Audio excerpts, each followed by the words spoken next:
Napilitan ng Team Barda ni na Barbie Fortesa at David Licauco sa pagsalang nila sa GMA Integrated News interviews. Ang dalawa shinare din kung paano mas nakatulong sa kanilang projects ang kakaibang closeness nila ngayon. Yan ang chika ni Nelson Canlas. Naglalayag muli ang Barda. Non-stop kulitan sina Barbie Fortesa at David Licauco sa muling pag-upo nila together sa GMA Integrated News interviews. Ibang-iba na raw ang closeness nila mula ng unang beses silang nagkatrabaho. Prangkahan daw ang dalawa sa mga personal talks nila. Yan, sa tent, ano yung ganon. sinabi mo sa akin dati? Ang ganda na lang ngipin mo ngayon, ibang-iba ng Heartful Cafe. Ang ganda na lang ngipin mo ngayon, grabe ng Heartful Cafe. Uy, wala akong sinabing grabe ng Heartful Cafe. Sabi ko ba? Sinabi mo, Eh? ibang-iba ng Heartful Cafe, sabi niya. Hindi Pero kasi- ano niya yun, Ouch. ganun lang talaga siya. Yun, ganun siya makipag-usap sa akin. So, Ganun. ibig sabihin, like ka nakatingin sa lips ko kasi napapansin mo yung ngipin ko. Yeah.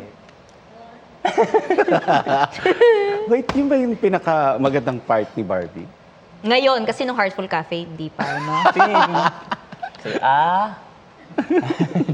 Si David, ayaw niya aminin, pero maano siya,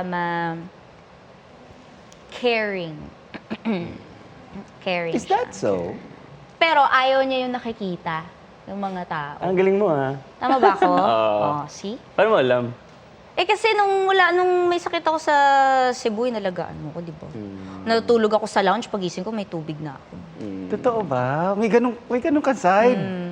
Pero sa mall show, hindi niya ako Oo. inaano. Pero tansyahan lang daw para walang pikunan. Ang dami. Feeling ko si Barbie titinan niya na baka busy ako, baka iniisip niya na baka may ginagawa siya, hindi ko na siya usapin, o kaya, di ba?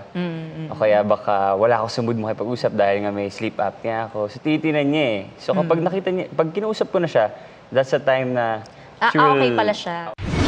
Ang mga kilig moments na ito mapapanood at masasalamin daw sa kanilang upcoming movie na That Kind of Love na mapapanood na sa July 10. Marami raw kasing similarity ang dalawa sa kanilang roles sa movie.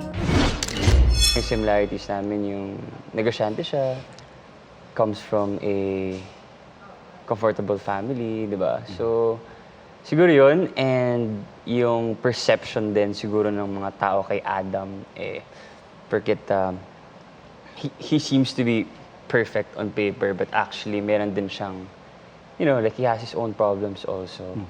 So I think ganun din ako. I'm a emotional person. Sensitive. Diba? Yeah, sa mga ganun bagay. Totoo ba? Oo, I easily cry. Alam mo ba to, Barbie? Na sensitive si... Sensitive siya? Hindi ko masyado napakita yung mga ganun bagay sa No, work. hindi naman. Bukod sa kanilang movie, naghahanda na rin ang Barda sa nalalapit na pagpapalabas ng Pulang Araw. Ang kanilang pagiging open sa isa't isa, nagagamit daw nila sa mga matitinding eksena sa upcoming historical drama series.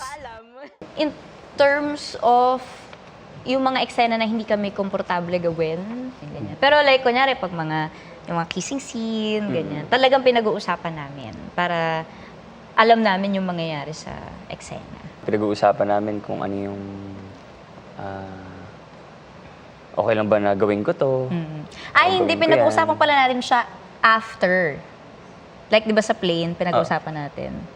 Pero nagawa na natin. Hindi tayo sa set talaga nag-uusap. Pero yesterday, di ba, I asked you if, Oo. "Uy, okay lang ba?" If, ano. Ganun. Basta yun.